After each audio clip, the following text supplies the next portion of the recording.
Calon Presiden nomor urut 1 Bapak Haji Anies Rashid Baswedan PhD.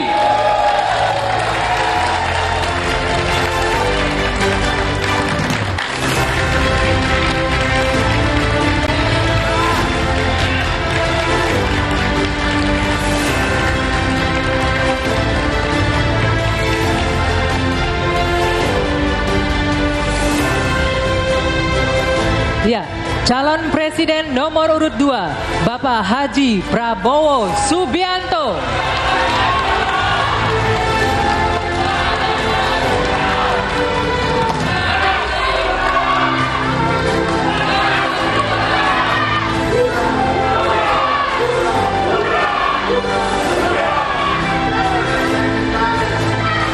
Calon Presiden nomor urut 3 Bapak Haji Ganjar Pranowo SH MIB.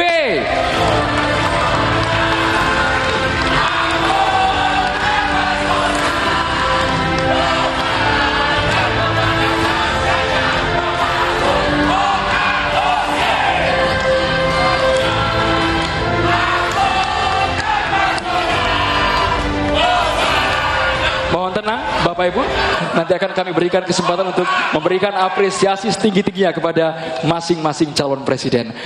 Hadirin sekalian, pada debat kelima ini tema yang diangkat adalah pendidikan, kesehatan, ketenaga kerjaan, kebudayaan, teknologi informasi, kesejahteraan sosial, dan inklusi. Anggi. Ya, benar sekali Andro. Tentunya ini merupakan tema yang sangat bersentuhan langsung dengan masyarakat. Dan kita akan melihat dari dua sisi para kandidat dan calon pemilih yang akan menilai debat malam hari ini. Pastinya Anggi, ini akan menjadi catatan demokrasi perjalanan bangsa Indonesia.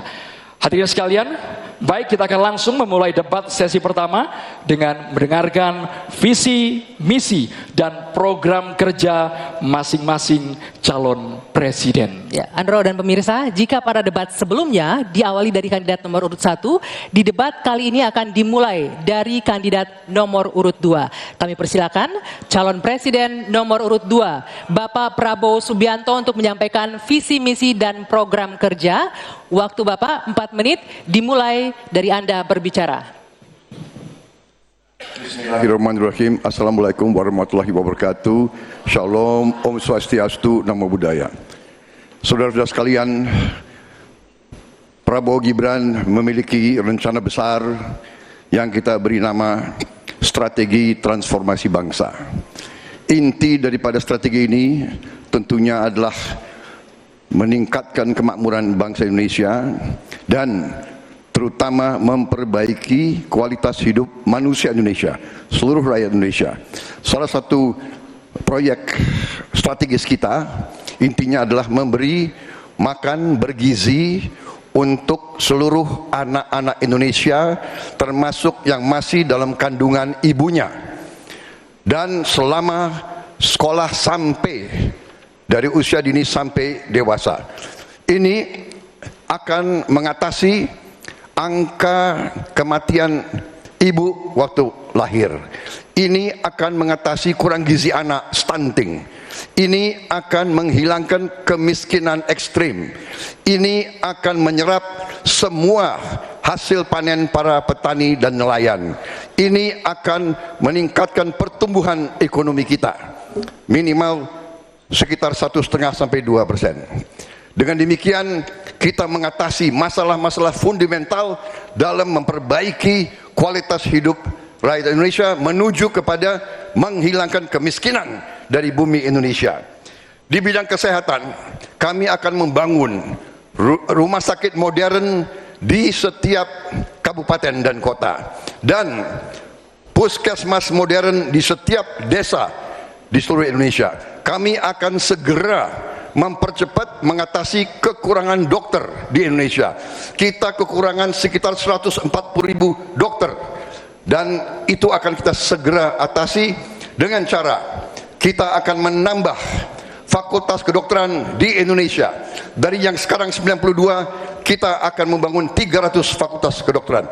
Kita juga akan mengirim 10.000 anak-anak pinter dari SMA, lulusan SMA. Kita akan beri beasiswa ke luar negeri untuk belajar kedokteran dan 10.000 lagi untuk belajar sains, teknologi, engineering dan matematik, kimia, biologi dan fisika. Itu kita rebut teknologi, kita rebut sains. Saudara-saudara sekalian, kita juga akan membangun 3 juta rumah untuk mereka yang belum punya rumah.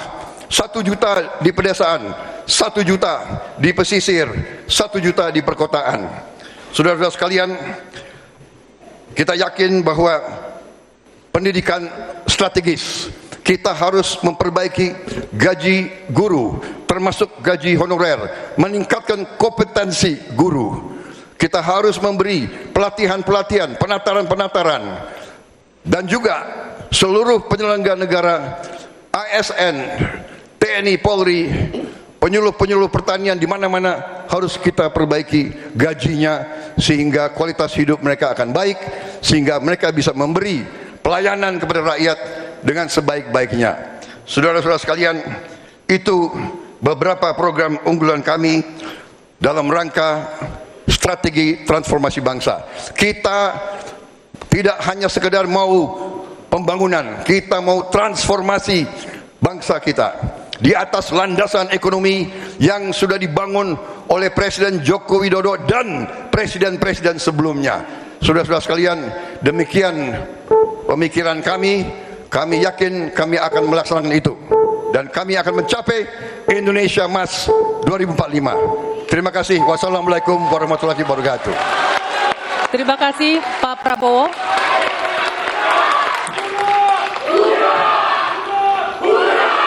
Mohon tenang, Bapak-bapak.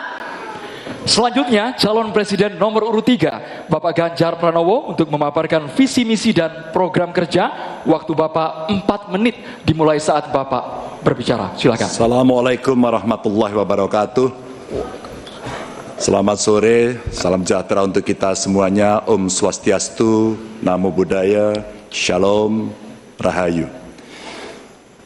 Membangun Indonesia yang beradab, kita mulai dari 3 bagian. Kita punya kepribadian dalam kebudayaan dan itu mesti masuk di dalam jiwa insan Indonesia. Dan tentu saja kesehatan menjadi yang pertama. Preventif adalah sesuatu yang paling bagus. Kita olahraga, makan sehat, dan itu akan membantu dalam politik kesehatan kita akan jauh lebih baik. Dan tentu saja akses kesehatan yang diperlukan di setiap desa. Kenapa Ganjar Mahfud membuat 1 desa, 1 vaskes, 1 nakes? Karena kami ingin mereka mendapatkan yang terbaik.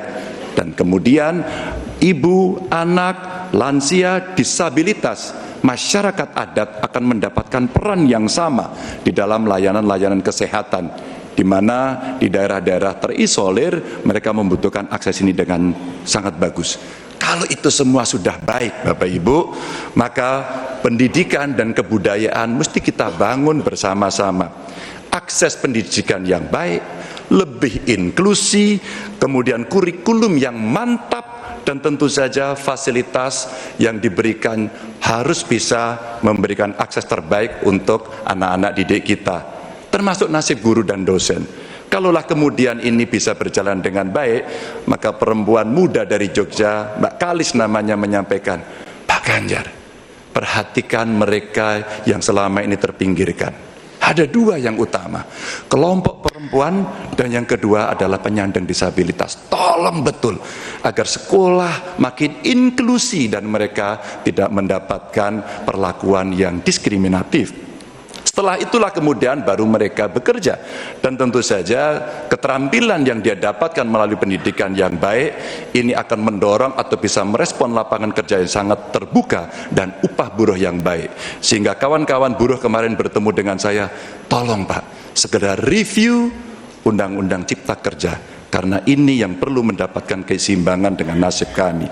Dan tentu saja pembangunan ini harus berorientasi kepada SDM atau manusia, budi pekerti yang baik, sopan, toleran, tidak atikang atikung atikuno, sehingga mereka menjadi manusia yang lengkap. Ini bisa berjalan dengan cepat kalau digitalisasi kita lakukan, infrastruktur teknologi informasinya baik, kemudian tersebar, internetnya bisa cepat, dan mereka akan bisa mendapat memanfaatkan media yang bagus untuk mengembangkan diri. Tentu saja Bapak Ibu, dalam politik kali ini itu mesti diberikan contoh. Demokrasinya harus lebih baik, demokratisasi berjalan baik, kemudian contoh atau teladan pemimpin yang juga baik dan tidak ada konflik kepentingan seperti Pak Mahfud contohkan, dia mundur agar ini membangun integritas yang baik. Dan tentu saja keresahan yang muncul baik dari Gusmus, Muhammadiyah, Romo Van Magnis, Gunawan Muhammad dan kampus-kampus mesti menjadi catatan kita bersama bahwa kita dalam konteks ber-Indonesia, berbudaya, semua dalam koridor yang baik. Dan tentu saja kenapa ini mesti kita lakukan Bapak Ibu? Karena itulah suara-suara rakyat yang kami dengarkan oleh Ganjar Mahfud ketika kami ditidur di rumah penduduk, ketika kami mendengarkan mereka dan mereka membuka seluruh unek-uneknya. Itulah kenapa kami sampaikan tuanku adalah rakyat, jabatan ini hanyalah mandat. Wassalamualaikum warahmatullahi wabarakatuh. Waalaikumsalam warahmatullahi wabarakatuh. Terima kasih banyak Bapak Ganjar Pranowo. Nanti waktunya Bapak Ibu semua. Oke, ada waktunya nanti ya. Sabar dulu. Baik. Selanjutnya kami persilakan calon presiden nomor urut 1 Bapak Anies Rashid Baswedan untuk menyampaikan visi, misi dan program kerja. Waktu Bapak 4 menit dimulai ketika Anda berbicara.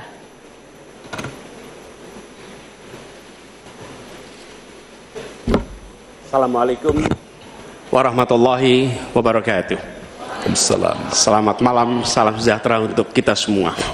Ibu, Bapak, saudara-saudara sebangsa setanah air yang sangat saya cintai. Persoalan terbesar bangsa kita hari ini, republik kita hari ini adalah ketimpangan, ketidaksetaraan, ketidakadilan.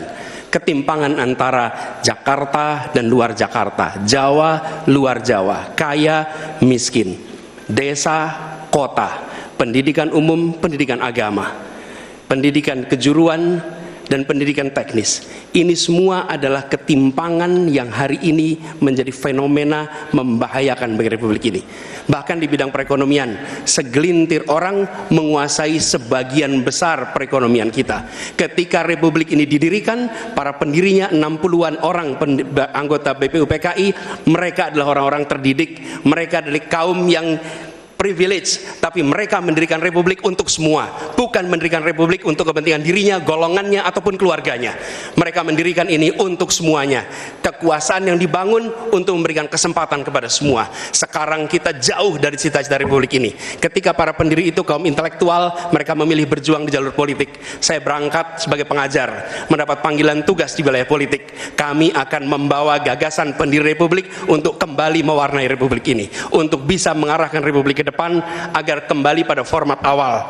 Apa masalah hari ini? 45 juta orang belum bekerja dengan layak. Bicara jaminan sosial, lebih dari 70 juta orang tidak punya jaminan sosial. Bicara pendidikan, jauh dari kota, terpencil, masa depan jadi suram. Kemampuan tinggi, kesempatan tidak ada. Sangat frustrasi melihatnya. Kesehatan mental, kekerasan seksual, lebih 15 juta orang jadi korban. Ini problem-problem yang tidak menjadi kepedulian segelintir elit. Ini adalah kepedulian rakyat kebanyakan. Karena itu dalam perjalanan kami 1 tahun, kami menemukan jutaan rakyat yang berbondong-bondong menginginkan perubahan. Mereka membuat poster rakyat, membuat posko rakyat, mendoakan dari tempat yang tidak kita lihat. Poster-poster itu cemerlang karena bukan didanai dari uang dari Jakarta, tapi didanai oleh keringatnya yang jernih hasil kerja kerasnya. Ini adalah keinginan perubahan. Apa yang ingin kita capai? 1, kita akan memastikan hidup sehat dan bila sakit ada pertolongan cepat. Tumbuh cerdas dengan biaya terjangkau. Keluarga sejahtera karena upahnya layak. Dan bila membutuhkan diberikan bansos sesuai kebutuhannya, bansos plus, bukan memberikan bansos untuk kepentingan yang memberi, tapi untuk kepentingan yang diberi. Dan warga negara yang bangga dengan negaranya karena dijaga budayanya dan etikanya dijaga tinggi. Kita menginginkan persatuan karena ditopang dengan rasa keadilan. Persatuan itu tidak mungkin terjadi dalam ketimpangan. Persatuan membutuhkan rasa keadilan. Karena itu misi kami tegas mewujudkan bangsa yang sehat, yang cerdas, yang sejahtera, berbudaya dan bersatu. Kita menyaksikan begitu banyak orang punya prinsip Sopo wani rekoso bakal nggayuh mulyo. Siapapun yang bersungguh-sungguh dalam usahanya pasti meraih kemuliaan. Tapi bila kesempatannya ada, bila kesempatannya tidak ada, menghasilkan frustrasi. Dan kami ketika menjalankan amanat, maka kami akan memegang prinsip ngadek sacekna, nilas saplasna. Konsistensi ucapan dan perbuatan, menjunjung kejujuran dan kearifan. Ini komitmen kami, fokus pada pembangunan manusia Indonesia, menghadirkan kesetaraan, menghadirkan keadilan. Dengan seperti itu kita ada persatuan. Perubahan saatnya kita kerjakan. Katong bergerak untuk perubahan, untuk seluruh rakyat Indonesia dimanapun berada. Terima kasih. Assalamualaikum warahmatullahi wabarakatuh. Waalaikumsalam warahmatullahi wabarakatuh. Terima kasih Pak Anies. Dan kini silakan kita berikan tepuk tangan dan apresiasi untuk ketiga calon presiden yang sudah menyampaikan visi misi dan program kerja mereka. Silakan. Silakan.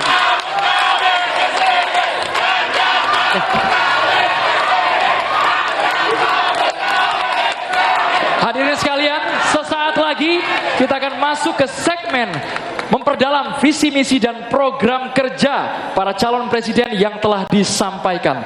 Untuk itu tetaplah bersama kami di debat kelima calon presiden tahun 2024.